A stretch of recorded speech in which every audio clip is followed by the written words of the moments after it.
Okay, so today I wanted to talk about the most recent housing market data. I'm gonna turn off this music because it's kind of annoying. I just had that on to begin with. Okay, cool. I am going to be talking about the most recent housing market data. And the big thing on my mind is how increased mortgage rates are impacting the housing market.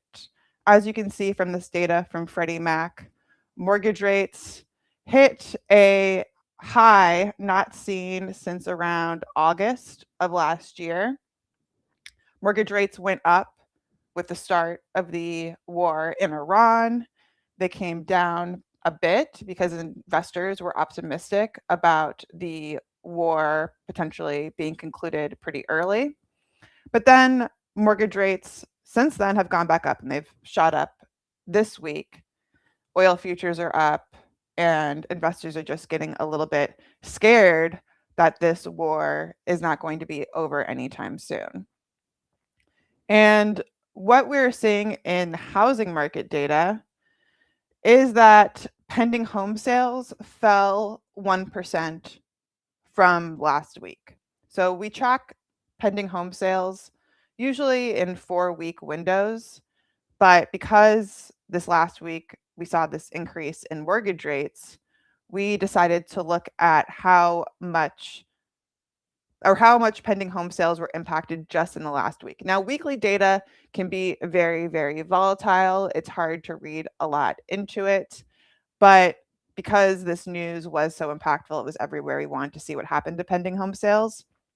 And pending home sales did fall just 1% early, with 1% from the week earlier during the week ending May 17th. But pending sales are still at their second highest level since September 2022. Let me scroll down to pending sales. So you can see here that pending home sales really started to improve around April, and that improvement has sustained. Yes, they came down slightly last week, but they're still looking good.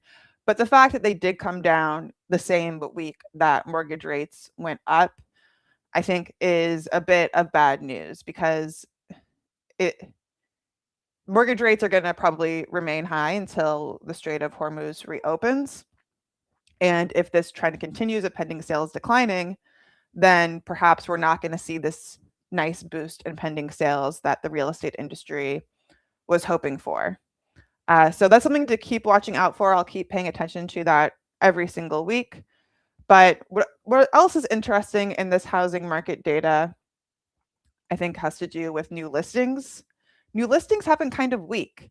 Like, I would have predicted that there would be more home sellers out there than there were last year.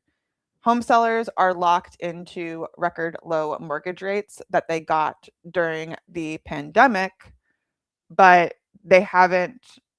And I would think that the farther away we get from the pandemic, the more pending home sales, or sorry, new listings that we would see, that sellers would come back, because like the further away they get from that moment when they locked in a record low mortgage rate, the more likely they would be to sell their homes.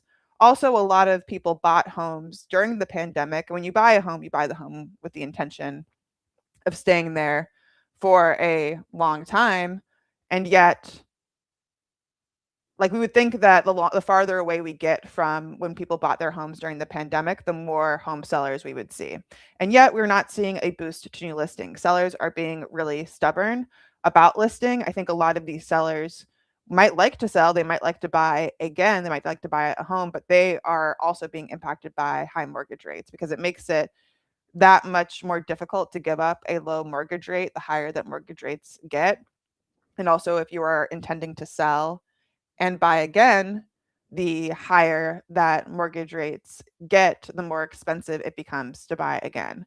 So it's kind of surprising. I would have expected new listings to be stronger than they are now, but I understand the reasons why they might not be as strong, but still a bit perplexing to me.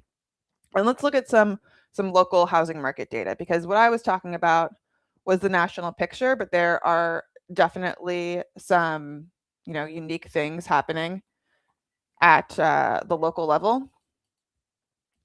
So one thing that we are seeing is that the San Francisco market is just doing so well right now. It's really being driven by luxury home buyers in San Francisco, but the median sale price is up 9% from last year. Pending sales in San Francisco are up almost 20% from last year. I made a video about this on YouTube about how the AI economy is really juicing the housing market in the Bay Area. And the reason that we know that, or that we have strong beliefs that it is AI, is that it's concentrated in luxury neighborhoods, and it's also seems to be stronger, closer to where AI companies are headquartered. And then when we talk to our Redfin agents are telling us that it is this AI money, these like huge stock vests that people are getting, or these big signing bonuses that people are getting to work for AI companies, that is encouraging people to buy really expensive homes in the Bay Area. So it's not necessarily true that every home in San Francisco is now worth 9% more than it was last year. This is concentrated in the most affluent parts of the San Francisco metro area, but it's bringing up the entire market. Even when you just look at the entire metro area, you can see these really strong improvements. Then when you hone in on luxury, it looks even stronger. But there are some other strong points. Here we have Kansas City, Pittsburgh, Detroit, and Nassau County all at the top for median sale price growth. And the reason why this is that these are places that really didn't build during the pandemic, so they don't have extra supply. And when, this is basic economics, if you don't have as much supply, that means you have more buyers competing against each other for the limited number of homes, and that drives up prices. And the Midwest was a place that builders just weren't really thinking about during the pandemic. So that's why Kansas City, Pittsburgh is not quite the Midwest. I call that like the industrial Northeast, but it kind of post-industrial cities. These cities are all doing well in terms of price growth. Then you have Nassau County, which is kind of a suburb of New York City, and they didn't build much during the pandemic either. They have a lot of NIMBYs in Nassau County, from what I understand, and there's still more demand than there is supply, and that's why prices there are going up. And then if we look at the metros with the biggest year-over-year decreases in price, we have Miami, a place that was a pandemic migration destination where prices went up a lot, but there was a lot of new construction. Prices are coming back down. This has been true since like 2024, that prices have been coming down in Florida. So the price drops aren't as large as they used to be, but they're still there. You have San Jose. San Jose is a bit weird because they had a lot of price growth last year. So part of this is just like a correction from last year. I wouldn't read too much into that. But then we also have Orlando, same story with Florida. Seattle prices are down, which is, I think, a contrasting point to San Francisco, because Seattle is also a tech hub, but it doesn't have as much AI industry as the Bay Area does. If anything, people in Seattle have been losing their jobs. There have been layoffs in the tech sector in Seattle. The tech sector in Seattle is not hiring as much. During the late 2010s, it was really the tech sector that was bringing people to Seattle, paying them lots of money, and that's what drove up prices.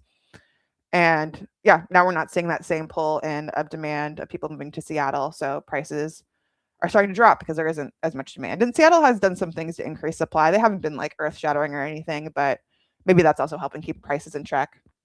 And you also have Fort Worth, the prices being down. That's kind of consistent with the Texas and Florida story of how there's a lot of new construction, and now that new construction is adding to supply and helping to alleviate pressure on prices.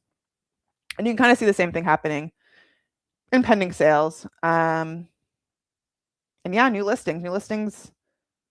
I guess there's some growth somewhere. There's a lot of new listings in Cincinnati. I'll have to talk to our Cincinnati agents about what's going on there. A lot of new listings in Columbus.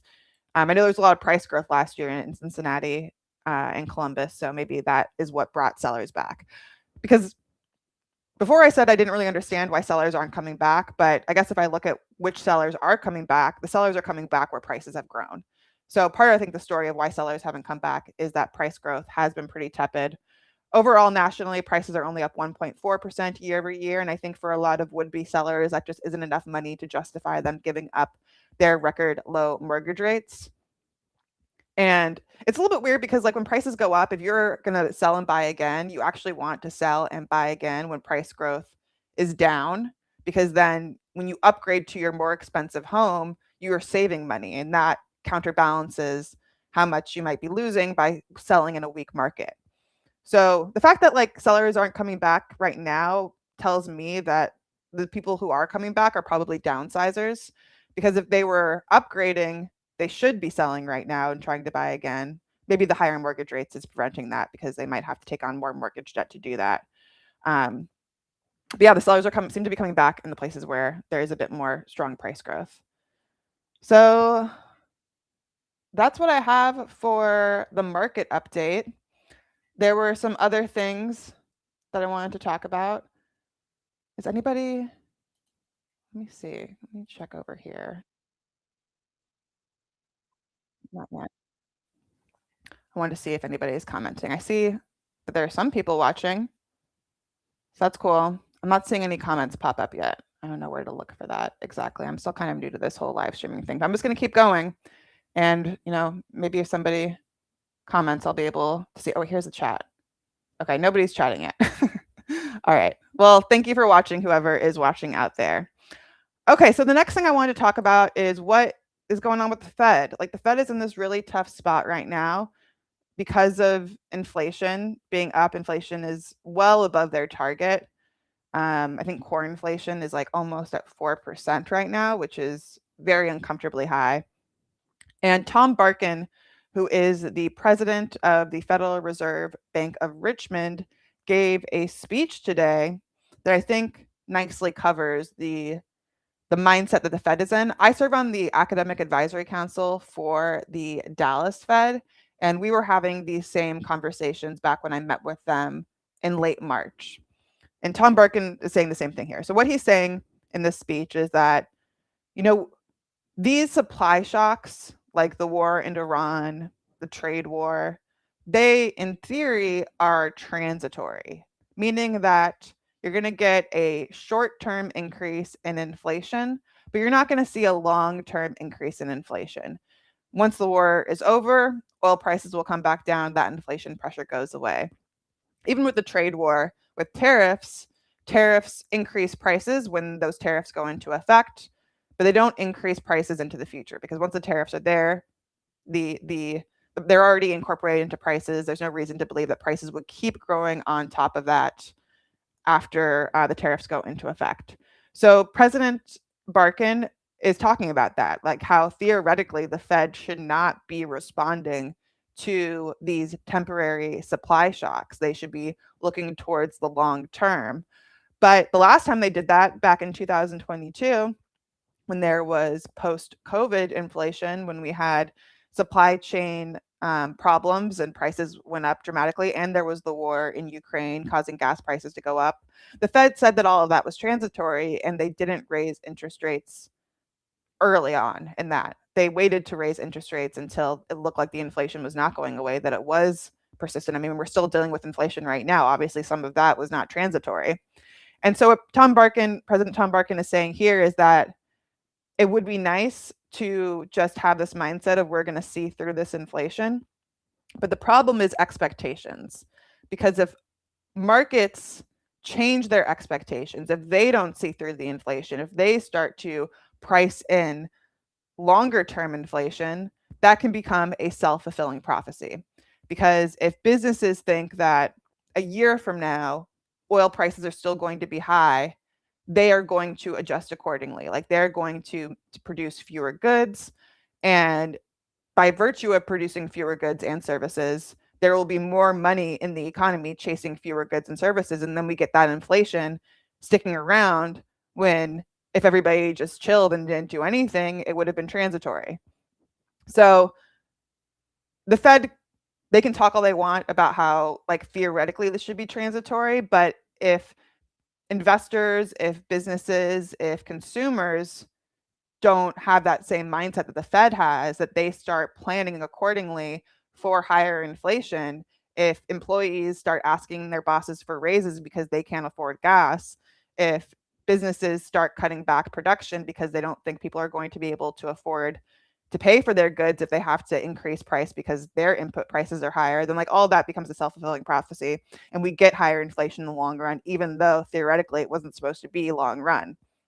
So this puts the Fed in a really tough position because they pretty much can't cut rates now. And that is already being priced in by markets. They're not expecting the Fed to cut rates this year anymore. Before they thought there was a possibility. Now that possibility is pretty much off the table because we have high inflation right now. And the Fed is is at the mercy of markets. A lot of people think that the Fed sets interest rates and that just determines what inflation is or what interest rates are, but it really is the market that does that, and the Fed is just one market participant amongst lots of market participants. The Fed is a very important market participant. It sets the rates on money borrowed through the overnight window, which is like the daily interest rate, but everything else, all the like mortgage rates, every other interest rate, that's set through market behavior. So they have to kind of react to the way the market reacts, and they try to guide how the market reacts through their actions and through their words. But sometimes the market doesn't believe them, and that's where Fed credibility comes in. Oh, hi, Marlon. I see you there. And we have a question. Do you think we're in an AI bubble? How could that impact the housing market? So this goes back to San Francisco. We're already seeing how AI is impacting the market in San Francisco, that all this extra AI money is flowing into the housing market there and driving up demand, driving up prices.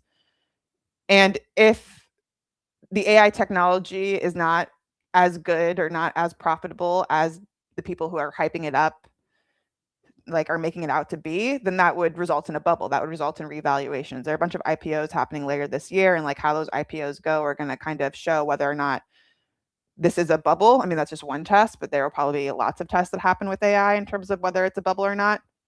But if all of those AI companies get marked down in terms of their stock market valuations or their just valuations in general, then the people who think that they are rich because they have all these stock investments in AI might find that they aren't as rich as they thought they were.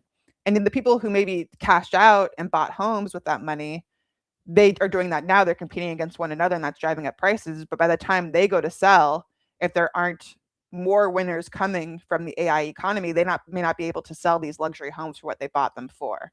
So that could mean that like we have a price jump in the Bay Area now, but then we have price declines later on as like that gets corrected because the AI money stops flowing. That's one possibility. It's also possible that like maybe AI is even better than people say it is, which seems a little bit improbable to me. I'm more on the bubble side. I think there's like a lot of exuberance, just the way that these AI executives talk about AI. It smells like exuberance and you know, people getting just overhyped on the technology. So I think that there's probably a correction coming. Maybe it's not going to be a severe correction, but I think there's going to be correction coming. And then Marlon Weems asks, won't it take many months for oil prices to stabilize, given the disruption to infrastructure, reduced supply, etc., or is the impact on the U.S. economy less? Yeah, it probably will take many months for oil prices to stabilize, but from the Fed's perspective, they're thinking longer term than that. They're thinking years ahead in terms of how they set their monetary policy, because if they were to increase interest rates today, that will take many months to filter through the economy. So what the Fed is resisting doing is increasing interest rates to bring down inflation to deal with the oil problem, because by the time those increased interest rates suck money out of the economy, perhaps the Strait of Hormuz will be reopened and oil prices go down, and then there's like less money in the economy, and then we kind of hurt the economy for no reason at that point in the future. So the Fed's actions, they kind of work on a delay. So the fact that, you know, oil prices might stabilize a few months from now is one reason why the Fed might not want to hike interest rates now, because like it won't go into effect until potentially the Strait of Hormuz is reopened. We don't actually know when the Strait of Hormuz is going to reopen. So, and also there's like a lot of talk about how just the whole entire global economy has been changed by the war in Iran. So how can I say this? The whole entire global economy is very interconnected. This is why the Strait of Hormuz being closed is impacting oil prices or gas prices in the United States, even though we don't really get our gas directly from the Strait of Hormuz, because the global markets are so interconnected that what happens halfway across the world does impact us. And this is a feature of the way that our global economy works, that there is so much international trade in the global economy. But if other countries around the world start feeling like this interconnectedness is too much of a liability, that we don't want our entire economy being negatively impacted because two countries that don't even talk to us went to war with one another, they're going to stop wanting to trade. They're going to become more insular and and uh, and just more resistant to international trade in general. And that in and of itself could weaken the global economy and make it so that things are just more expensive in the future. Because if we're not able to get cheap goods from other countries because they don't want to trade with us because they're turning inwards with their economy, then that makes it more expensive for us to get goods because then we got to then we in turn have to be more self-reliant, and that raises the cost of things because it's more expensive to produce things in the United States, or we just have like fewer trading partners in general. And the global economy would become less efficient if people aren't as willing to trade with one another. So potentially, like just the act of us going to war with Iran could have very long-term consequences to the way that global trade is done, that in and of itself is inflationary or is restrictive to aggregate supply in the United States. And I don't know, we don't really know if that's true or not, but I've heard that theory floated, and it's I think it's a consequential idea. So yeah, Marlon says with the long bond hitting 5.18%, it felt like the bond market is front running the Fed. Yeah, I think that's right. I think that the bond market is saying that this always happens though. The market always anticipates what the Fed is going to do and trades on it because that's how you make money, by like anticipating what's going to happen and acting before it actually happens. And this week, the market just decided that we think this Strait of Hormuz closure is going to be more consequential, and the Fed has let on that it's going to cause more inflation than the Fed is letting on, and that they're going to have to potentially hike interest rates at some point, or the possibility of them hiking interest rates is increased. And like I said before, like if that expectation is baked into markets, then the Fed kind of has to go with it. They don't have a way to. I mean, they could try to talk markets out of it, but markets will probably be skeptical, and the Fed has to maintain its credibility. It can't diverge too much from what markets think because then markets will stop believing them, and that would be bad in and of itself. Okay, any other questions about mortgage rates, the Fed, housing market? Because I got some other stuff to talk about. I wanted to talk about what's happening in California with their wildfire problems.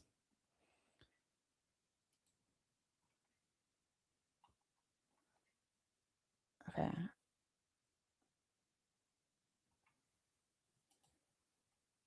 I just realized I wasn't really going live on Instagram. Maybe I am now. Okay. Well, I'm just going to move on to climate change stories. Okay, so the story that I've been paying attention to lately is this fire that is burning in Simi Valley, which has covered 2,100 acres with only 22% containment. I think it burned down one house and it's encroaching on other houses. And this is just, like a year and a half after we had fires in Palisades and Eaton. And this is going to be really, I mean, just the increased frequency of California wildfires is going to have consequences on the housing market. California's insurance market is not set up to be able to withstand this much damage to homes. And there's two reasons why that is. One is the 1988 California Proposition 103.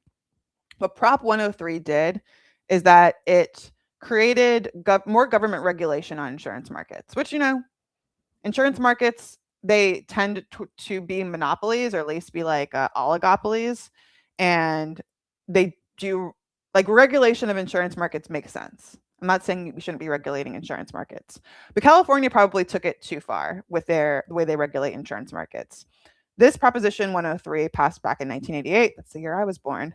What it did was that it made it so that insurers cannot raise prices without the approval of the California Department of Insurance. It also made it so that consumer advocacy groups could file claims or make arguments, I don't know the exact legal definition, about insurance costs being too high. And if they were to prove that, then like the insurance companies would have to lower their rates. And basically it just created a lot of regulation. Also, another thing it did is that it made it so that these insurers can't use forward-looking models to set insurance rates. They can only use historical information to set insurance rates. And that means they can't look at climate models to predict which homes are going to be at increased risk of wildfires when setting insurance rates. They can only look at historical patterns to set those insurance rates. So this proposition just makes it really difficult for insurance prices in California to actually reflect the risk that is inherent to homes in California. Homes in California that might have very high wildfire risk might have insurance rates that are more in line with low wildfire risk because of the way that these regulations are set up. And because of that, a lot of insurers do the math and they're like, well, our forward looking models predict that we need to raise insurance rates by X amount in order to stay profitable, but you're only letting us set insurance rates below that. So our only choice is to pull out. And we've seen this happen with insurers threatening to pull out or actually pulling out of California because of these regulations. The other thing that is unique about California's insurance market is that they have the California Fair Plan. So the California Fair Plan is this insurer of last resort in California. So if you cannot access insurance for your home, maybe you get kicked off of your insurance because your home was hit by a wildfire, or maybe you're trying to buy a home in an area that has such severe risk, like even historical risk, that you can't find insurance, you can get on the California Fair Plan.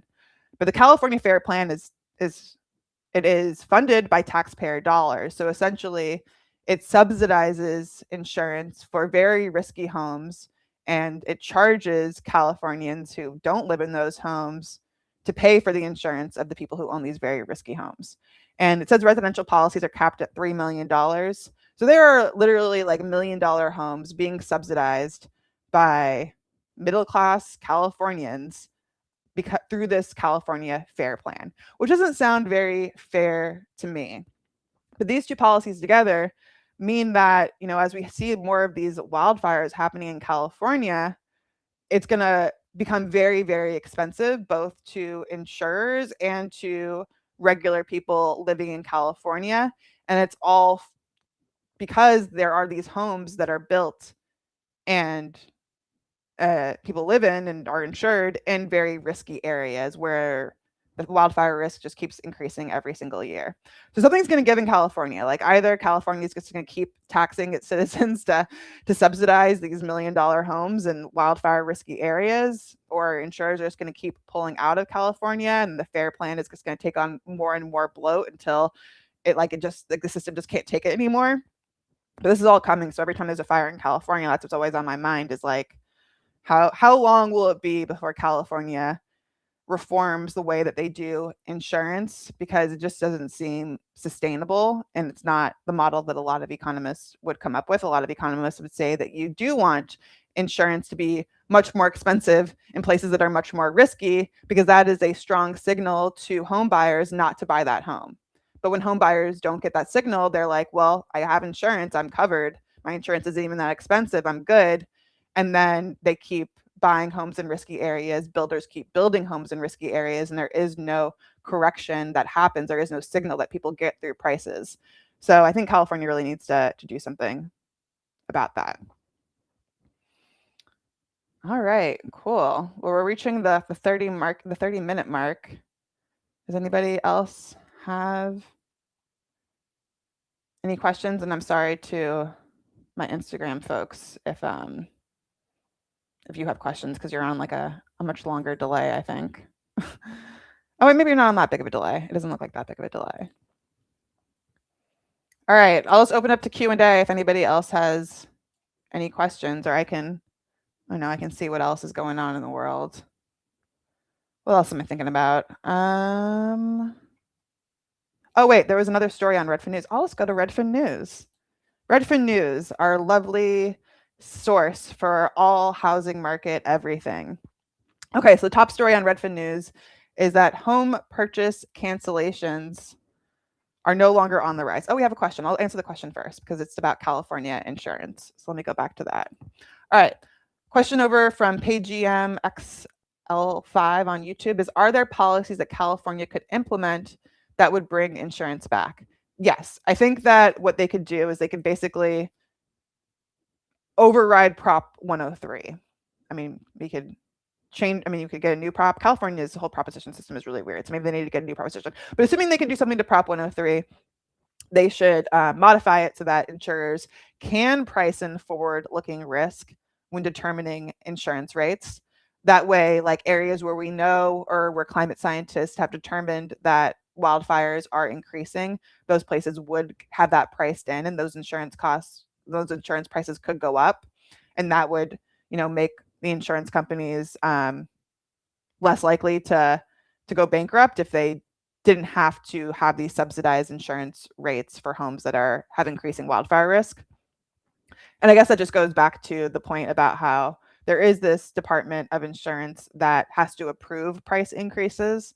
I think they need to I wouldn't go so far as say that like they need to get rid of that. I would more say that committee itself needs to have some some climate economists in the room when talking about how to set prices.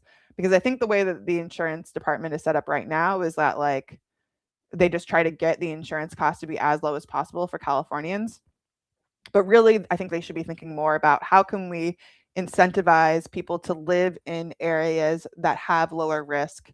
How can we encourage developers to develop in areas that have lower risk so that people aren't living in these risky, very costly from an insurance perspective areas to begin with? So yeah, I think they just need to update it. I think they need to update it for what we know about what is going to happen with increased wildfire risk. Start modeling that in and start letting insurance costs reflect that.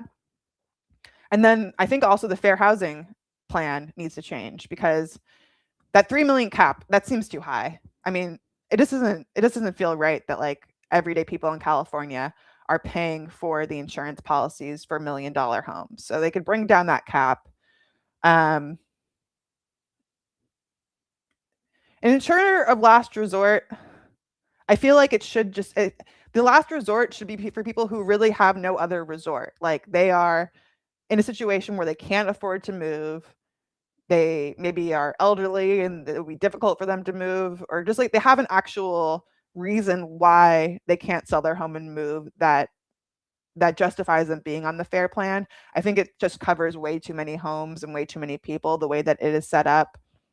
And the fair housing plan should probably have something in it that we will cover you for X amount of years. And then after those X amount of years, you need to figure out a way to get out of this home that is just too risky.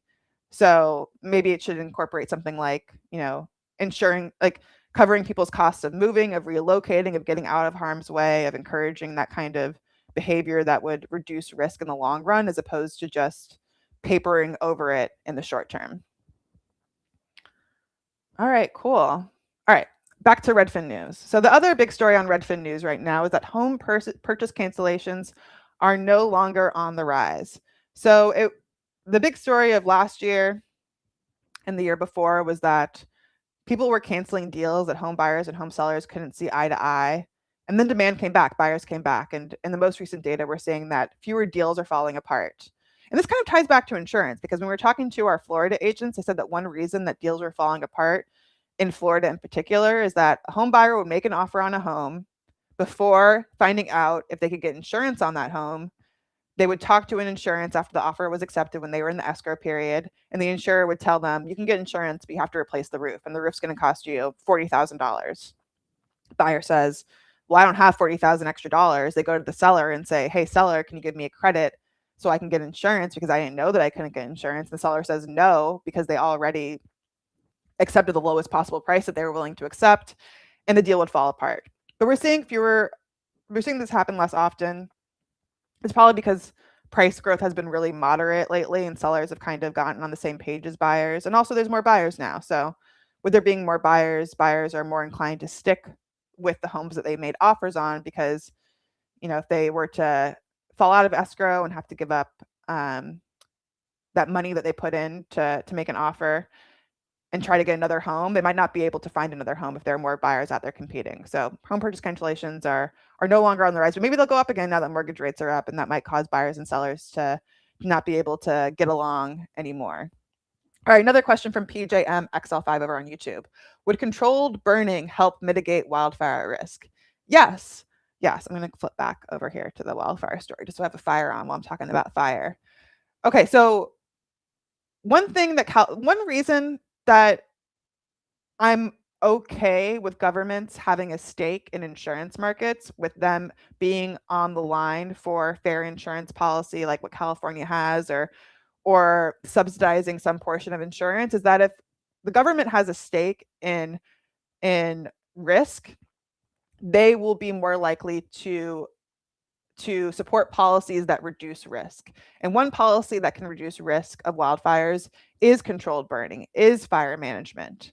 So that's just another approach that California could take, is that maybe they'll say, like, we really are committed to everyone having insurance, even on $3 million homes. And we want that insurance to be affordable.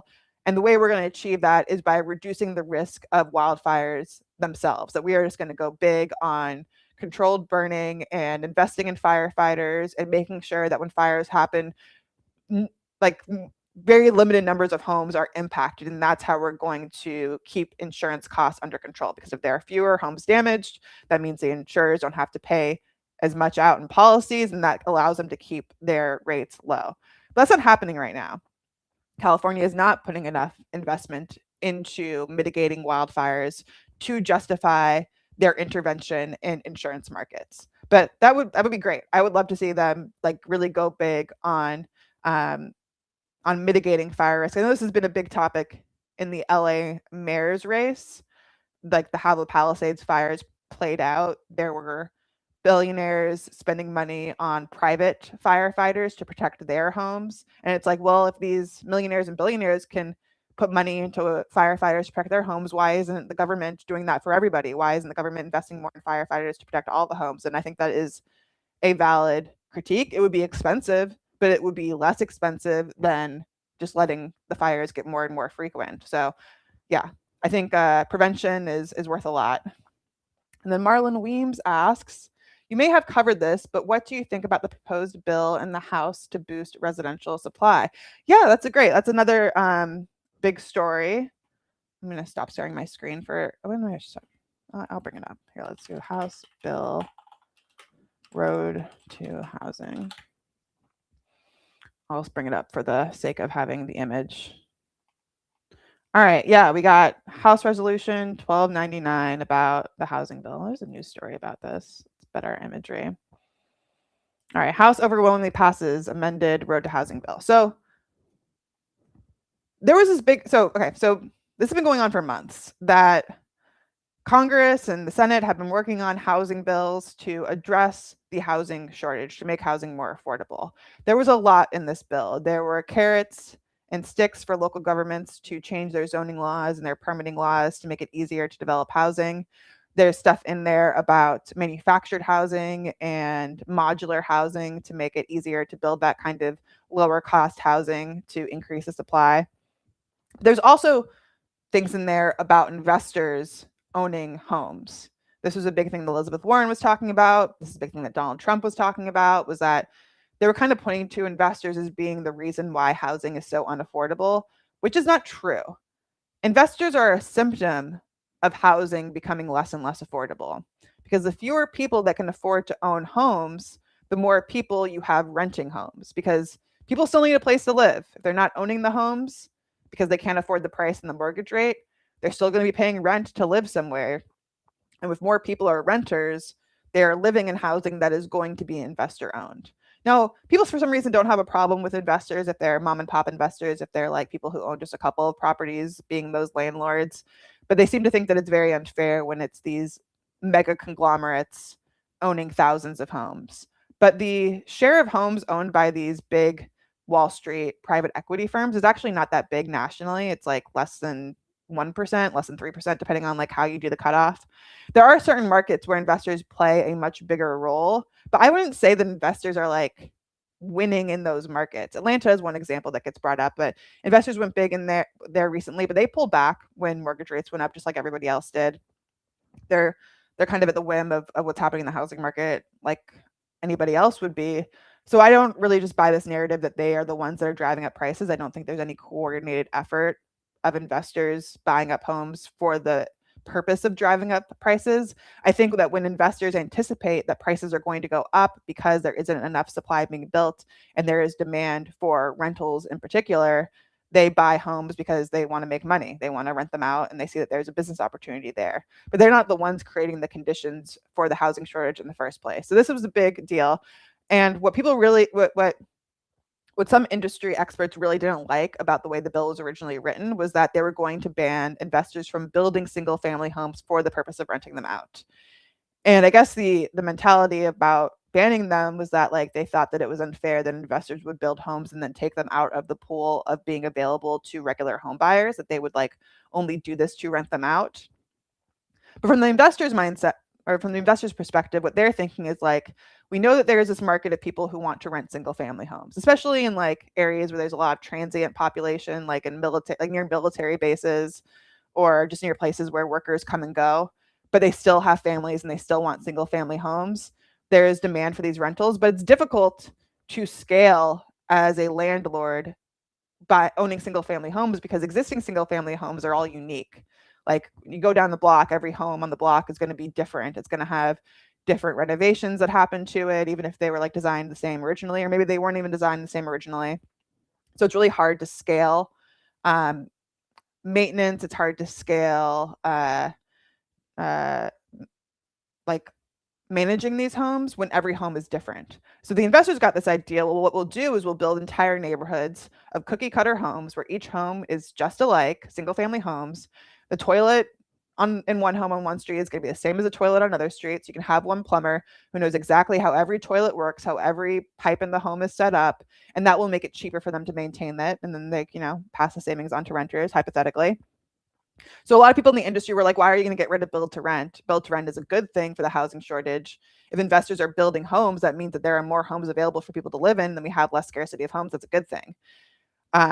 So this was a very contentious. It seemed like this was going to be something that held up the bill, but then the House got together and they took that part out about build to rent. They lessened the restrictions about investors not being able to own more than a certain number of homes, which is fine because it's like, okay, you're making something illegal that like not that many people were doing in the first place. And it'll be super easy for these large investors to just break up into smaller companies and still own all those homes. When you get rid of a large investor, they're not necessarily being replaced by a first-time home buyer. They're usually being replaced by a smaller investor because the smaller investor sees the same value in the home as a larger investor. But whatever, it's not that, to me, I think it's not that big of a deal to the overall economy whether we ban large investors or not. It would have been a bigger deal to the housing market if they stopped that build to rent avenue, but they took that part out. So it seems like this is gonna, it looks looking promising for the road to housing bill, that this is actually gonna get passed, which would be the first time in a long time that that Congress has done something about housing, although Congress doesn't have that much power over housing because most housing policy is set at a local level.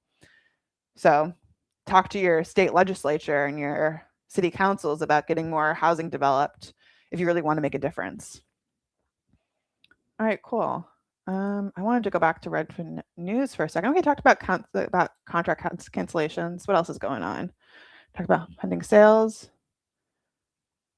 Price drops are becoming slightly less common as housing market stabilizes. That's kind of consistent with what we were talking about demand coming back.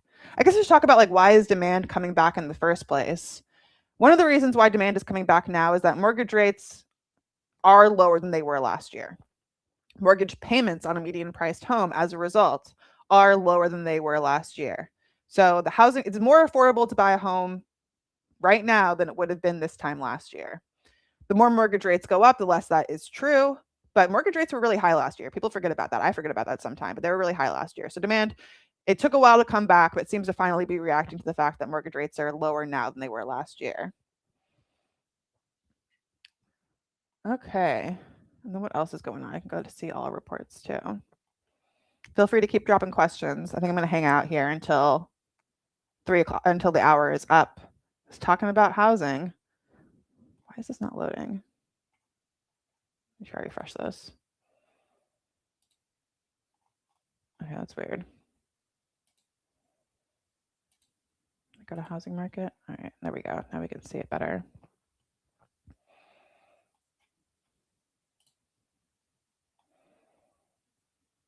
Maybe I should talk about the new Redfin data center. I'll just plug that. So we have this brand new data center. I'll advertise up here. We can find all of our housing market data. You can find our housing market tracker. You can find the number of buyers and sellers. Oh, this is interesting data to look at. I'll just bring this up because I think this is super cool. So we can see in this chart the number of buyers versus sellers in the market at any one moment. And what's interesting is that, you can see how in the 2010s, there were in the early 2010s, this is when we were coming from the Great Recession, there were fewer buyers than there were sellers. And then starting around 2016, the number of, sorry, I'm making this, yeah, wait, this is reversed. Buyers. Wait, something is, oh, because this is 2020. I gotta expand this. That's why this is being weird. Okay, sorry, this chart is just getting cut off, so I guess I can't show off how cool this is right now. Oops. Okay, well, I'll look at that another time.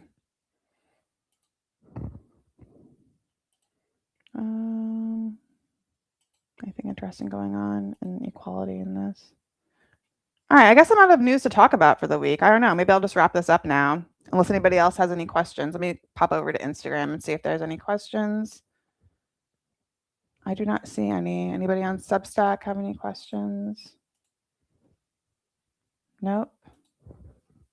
All right. Well, going once, going twice.